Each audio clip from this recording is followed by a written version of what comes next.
دعا برائے ظہور حجت خدا۔ بسم اللہ الرحمن الرحیم۔ اللہم کل ولیک الحجت ابن الحسن صلواتک علیہ وعلی آبائہ فی هذه الساعة وفی کل ساعة ولیا وحافظا وقائدا وناصرا ودلیلا وعینا حتی تسکنہ ارضک طوعا وتمتعہ فیہا طویلا یا رب محمد وآل محمد اللہم صلی علی محمد وآل محمد۔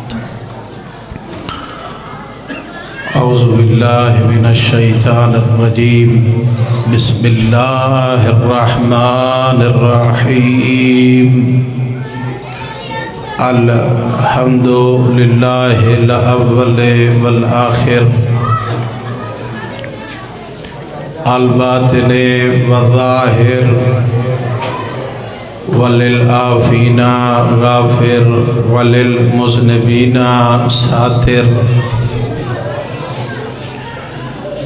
والصلاة والسلام على مصباح الدجى وعلم الهدى الرسول المسدد المصطفى الأمجد المحمود الأحمد أبي القاسم محمد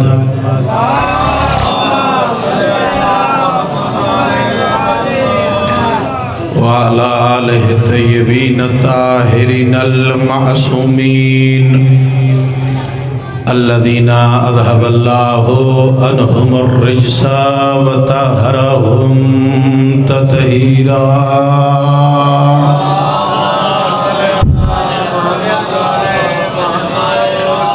ورحمة الله على شيعتهم ومحبيهم ومواليهم ولعنة الله على أعدائهم ومنكر فضائلهم وغاصب حقوقهم أجمعين۔ أما بعد فقد قال الله عز وجل في محكم كتابه المبين وهو أصدق القائلين۔ بسم الله الرحمن الرحيم۔ وَلَسَوْفَ يُعْطِيكَ رَبُّكَ فَتَرْضَى۔ صلوات۔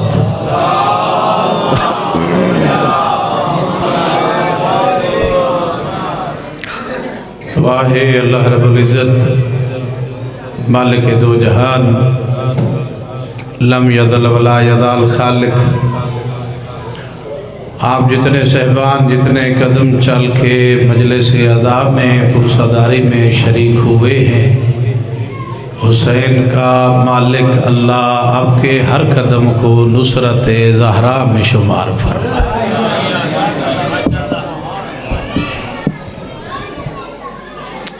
بانیان مجلس کی توفیقات میں مالک اللہ اضافہ فرمائے اور ان کے خانوادے کے جتنے مرحوم مومنین و مومنات ہیں اللہ ان کے درجات بلند فرمائے۔ اجازت ہے جی گفتگو شروع کی جائے۔ میں بغیر تمہید کے اپنے موضوع کا پہلا جملہ آپ کی سماعتوں کے نظر کرنے جا رہا ہوں۔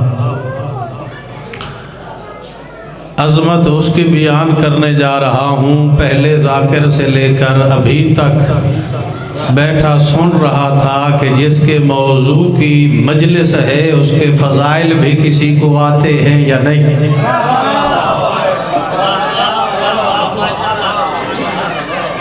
جو بھی آیا ہے اس کے مصائب ضرور پڑے ہیں، نہیں اس نے دیکھا کہ آخری ذاکر پڑھے گا شبی برآمد ہوگی، یہ اس کا حق ہے۔ اور ماشاءاللہ سارے بڑے مجھ سے زیادہ پڑھنے والے تھے، عظمت زہرا کے لیے ایک فکرہ بھی کسی نے نہیں کہا۔ جبکہ چاہیے یہ تھا کہ آج کی مجلس میں اگر 20 بندے بھی فضائل زہرا پڑھتے تو یقین کریں زہرا کی زندگی کی ایک لائن بھی مکمل نہ ہوتی۔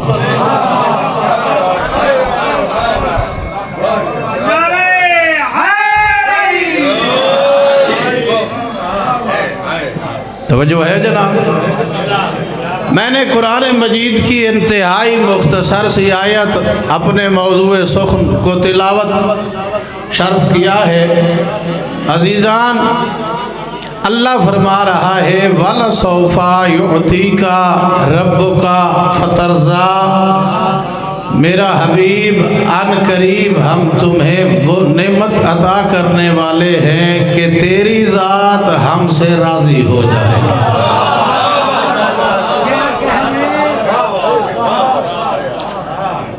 خطاب کرنے والا کون ہے؟ اللہ۔ خطاب ہے کس کو؟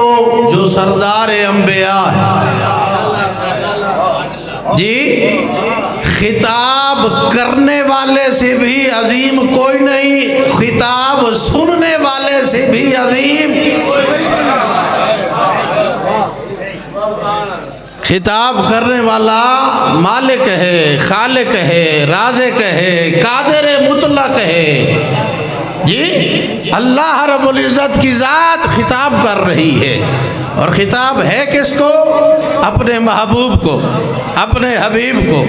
میرا حبیب عن قریب ہم تمہیں وہ عطا کرنے والے ہیں کہ تیری ذات ہم سے راضی ہو جائے گی۔ اچھا بھلا اللہ نے ہمیں خلق کیوں کیا ہے؟ آدم بھیجا، نوح بھیجا، ابراہیم بھیجا، یعقوب بھیجا، یوسف بھیجا، اسماعیل بھیجا، 1.25 لاکھ انبیاء کو ہمارے پاس بھیجا۔ کیوں؟ تاکہ جا کے میری خلقت کے شاہکار انسان کو بتاؤ کہ اللہ کو راضی کرنے کا طریقہ کیا ہے، وہ اللہ راضی کیسے ہوتا ہے۔ اور ہر نبی نے اپنی پوری زندگی گزار کر ہمیں سکھایا ہے کہ وہ اللہ کیسے راضی ہوتا ہے۔ اللہ نے آدم کو بنا کر جنت میں بھیجا، کہا اس درخت کے پاس نہ جانا، مگر آدم چلے گئے۔ اللہ نے اس دھرتی میں بھیج دیا، 10 سال تک آدم توبہ کرتے رہے، استغفار کرتے رہے، عبادت کرتے رہے، امتحان دیتے رہے۔ 10 سال بعد اللہ نے توبہ قبول فرمائی۔ حضرت ابراہیم اپنا مال دے دیا، اپنی اولاد راہ خدا میں دے دی، اپنے آپ کو منجنیق میں بٹھا کر آگ کے حوالے کر دیا۔ کیوں؟ اللہ راضی ہو جائے۔ عیسیٰ سولی پہ چڑھ گئے، کیوں؟ اللہ راضی ہو جائے۔ یوسف جی ہاں کنویں میں، کبھی بازار مصر میں، جگہ جگہ بک بھی رہا ہے، سودا بھی ہو رہا ہے، تنگی بھی برداشت کر رہا ہے، عبادت بھی کر رہا ہے، اللہ کی عبادت بھی کر رہا ہے، تبلیغ بھی کر رہا ہے، خواب تعبیر بھی بیان کر رہا ہے۔ کیوں؟ اللہ راضی ہو جائے۔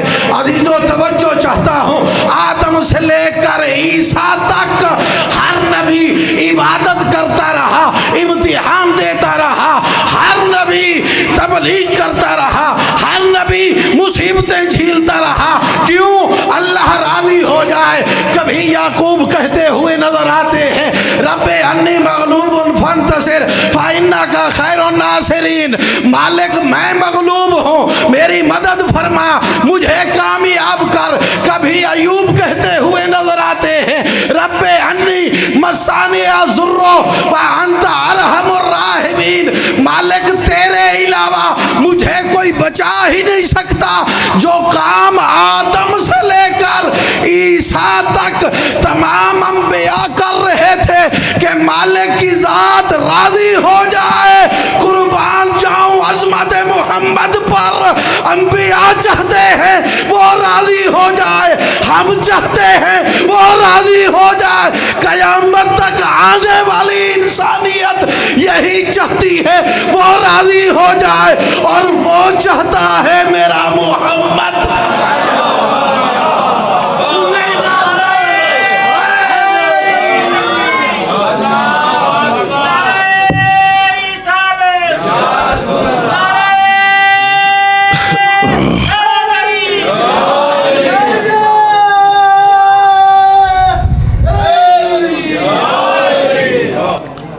توجہ ہے جناب, وہ چاہتا ہے میرا حبیب راضی ہو جائے.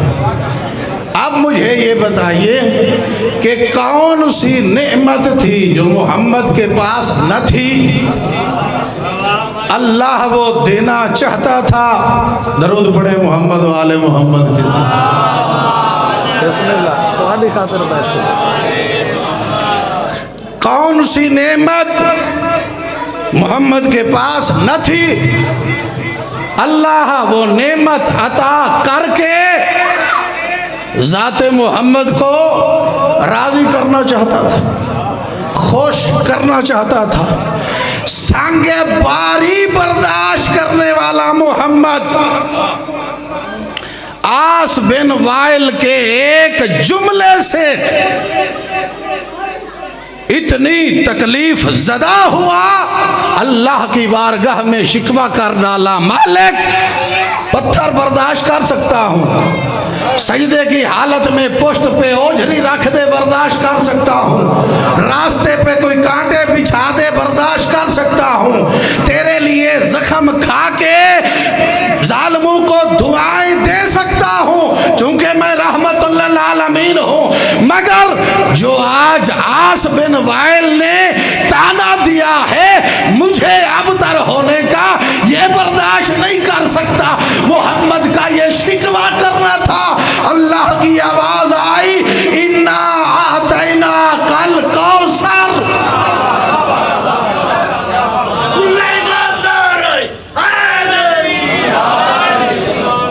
توجہ فرمائے جی دیواتی صاحب کی بلا.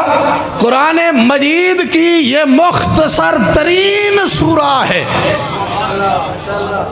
جس میں اللہ نے ایک دفعہ نہیں 5 دفعہ خطاب کیا ہے محمد کو. توجہ ہی نہیں فرمائی آپ نے. مختصر ترین سورہ, ٹوٹل 3 آیات, اور اللہ نے 5 دفعہ خطاب کیا ہے محمد کو. انا اعطینا کل کوثر. یہ پہلا خطاب ہے, کاف کے ذریعے محمد کو مخاطب ہو کر اللہ نے فرمایا ہم نے تمہیں کوثر عطا کی. جی کوثر عطا کی, خیر کثیر عطا کی. دوسرا خطاب فصل لے ربک, یہ تیسرا. وانحر, یہ چوتھا. ہر لفظ میں خطاب ہے چونکہ فصل امر کا صیغہ, خطاب لے ربک کاف خطاب, وانحر امر کا صیغہ پھر خطاب. ایک آیت میں 3 دفعہ خطاب کر کے فرما رہا ہے چونکہ کوثر عطا کیا ہے. فصل نماز پڑھ, لے ربک اپنے رب کے لیے, وانحر فقط نماز کافی نہیں, قربانی بھی دے. انا شان آقا ہول ابتر. جی ہاں, یہ دنیا دار کے کسی عام بندے کا وعدہ نہیں, یہ کسی Chaudhry M P A M N A کا وعدہ نہیں. اللہ وعدہ کر رہا ہے اپنے حبیب سے جس کی محبت میں گرفتار ہو کر اس نے کائنات بنا ڈالی. وہ وعدہ کر رہا ہے انا شان آقا هو الابتر. یہ مجھ اللہ کا وعدہ ہے کہ تیرا دشمن ابتر ہوگا.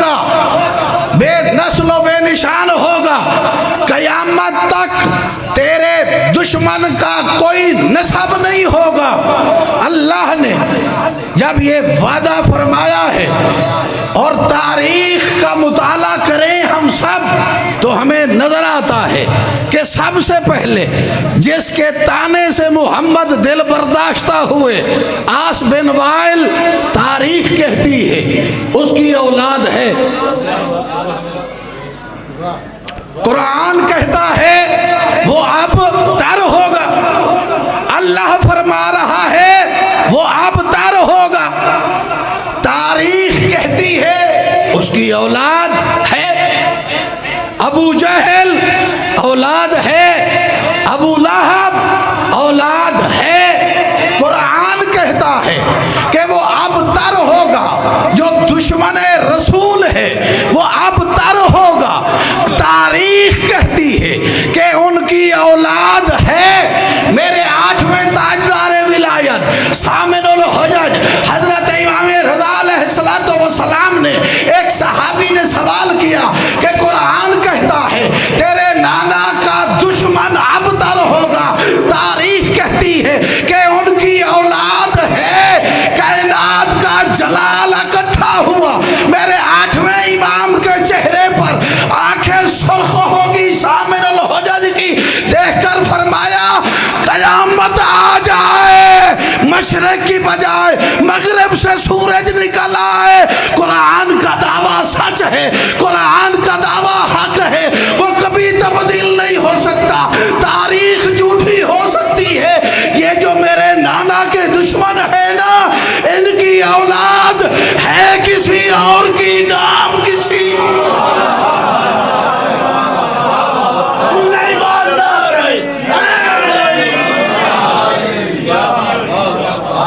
وہ جو فرمائی ہاں والا صوفہ یوتی کا رب کا فترزا، میرا حبیب ہم ان قریب تمہیں وہ نعمت عطا کرنے والے، فترزا تیری ذات ہم سے راضی ہو جائے گی۔ اور اللہ نے جب یہ نعمت عطا فرمائی ہے تو پیغمبر نے کیا ارشاد فرمایا کہ آدم سے لے کر عیسیٰ تک اللہ نے جتنی بھی نعمتیں جتنی انبیاء کو عطا فرمائی ہیں ان تمام نعمتوں سے میری بیٹی فاطمہ بڑی نعمت ہے، اس کے مقابلے کی نعمت اللہ نے کسی نبی کو، کسی رسول کو، کسی اولی العزم کو نہیں دی۔ پھر فرمایا اہل دنیا الفاطمہ تو بضعۃ منی، فاطمہ میرا حصہ ہے، وَقُرَّةَ عَيْنِي میری آنکھوں کی ٹھنڈک ہے، وَثَمَرَةَ فُؤَادِي میرے دل کا سکون ہے۔ اگلا جملہ ایسا کہا ہے کائنات قربان کر دوں، فرمایا وَرُوحِي بَيْنَ جَنبَيْ، اور فاطمہ میری وہ روح ہے جو میری دو پسلیوں کے درمیان چل رہی ہے۔ اسی کے ساتھ دوسری حدیث میں ملتا ہے پیغمبر نے ارشاد فرمایا کہ اللہ نے میری دائیں جانب کو اعمال انبیاء کے برابر رکھا ہے اور میری بائیں جانب کو، بائیں پہلو کو صلحاء کے اعمال کے برابر رکھا ہے۔ یعنی پیغمبر فرمانا چاہتے ہیں اگر فاطمہ کو نکال دو تو انبیاء اور صلحاء کے اعمال اور محنت ضائع ہو جائے۔ کیوں؟ کیونکہ فقط یہ حضرت بی بی فاطمہ الزہرا سلام اللہ علیہا بلند سے بلند تر صلوات،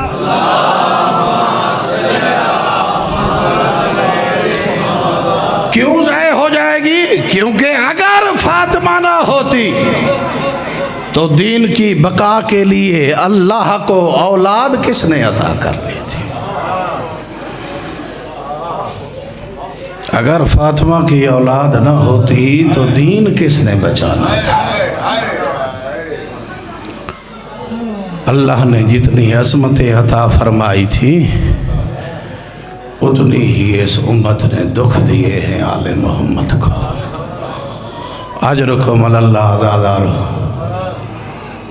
میرے چھٹے امام ارشاد فرماتے ہیں اللہ رحم کرے ان آوازوں میں جو ہمارے داد حسین کے گریہ میں بلند ہوتی ہے۔ شرما کے نہ رویا کر، بھلا تجھے اندازہ نہیں ہے نا، چونکہ آخری مصائب اسی نے پڑھنے ہیں جو آخر میں پڑھے گا، حق بھی اسی کا بنتا ہے۔ لیکن جتنا بھی میں مصائب پڑھوں یہ بات ذہن میں ضرور رکھیے گا کہ اس آخری رات کی مہمان ہے زہرا، حسنین کریمین صبح یتیم ہو جائیں گے۔ جی اجرکم اللہ آزادارو۔ جی ہاں، آل محمد کے گھرانے میں دو ہی تو زہرا وقت سے پہلے بوڑھی ہو گئی، ایک نبی کی بیٹی فاطمہ، ایک حسین کی بیٹی سکینہ۔ آزادارو، اس بی بی کے 18 سال بعد امت نے پسلیاں توڑ دی، اس بی بی کی 4 سال کے سن میں ہڈیاں پانی پانی ہو گئی۔ اجرکم اللہ آزادارو۔ 4 سال کے سن میں ہڈیاں پانی پانی ہو گئی۔ جناب سکینہ نے بھیا سجاد سے پوچھا، بھیا سجاد بتاؤ تو صحیح پیاس کی کتنے قسمیں ہیں؟ سید سجاد نے فرمایا سکینہ سوال بہت مشکل ہے، تو اس کا جواب برداشت نہیں کر پائے گی، مگر جناب سکینہ نے اصرار کیا۔ سید سجاد نے بتایا سکینہ پوچھ بھی لیا ہے تو سن، پیاس کی پہلی قسم یہ ہے جب انسان پیاسا ہوتا ہے تو اسے ایسا محسوس ہوتا ہے آنکھوں کے سامنے دھندلا دھندلا سا نظر آنے لگتا ہے۔ کہا بھیا سجاد یہ وہی قسم نہیں ہے جو میدان کربلا میں بابا حسین پر طاری ہو گئی تھی، جو رو رو کے کہتے تھے اکبر علی الدنیا بعدک العفا، او بابا اکبر بیٹا، او دنیا پہ تیرے بغیر دھواں دھار نظر آتا ہے۔ اجرکم علی اللہ آزادارو۔ سید سجاد نے بتایا پیاس کی دوسری قسم یہ ہے جب انسان پیاسا ہو تو جس طرح پیاس کی وجہ سے زمین پھٹ جاتی ہے، انسان کا جسم پھٹنا شروع ہو جاتا ہے۔ سکینہ نے رو کر کہا بھیا سجاد یہ وہ قسم ہے جو 10ویں کے دن میرے بھائی اکبر پر طاری ہوئی تھی، جو رو رو کے کہتا تھا العطش قد قتلنی، او بابا پیاس نے اکبر کو مار مکایا ہے۔ اجرکم علی اللہ آزادارو۔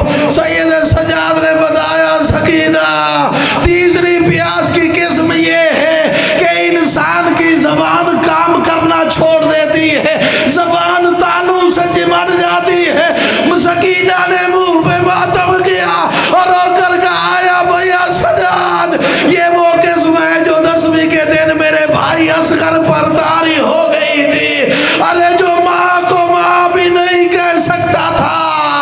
اجرکم علی اللہ آزادارو۔ سید سجاد نے فرمایا سکینہ اب چوتھی قسم نہ پوچھنا۔ کہا نہیں بھائی ضرور بتاؤ۔ سجاد نے رو کر کہا او پھوپھی زینب، او پھوپھی ام کلثوم، مستورات بنی ہاشم کو بلایا۔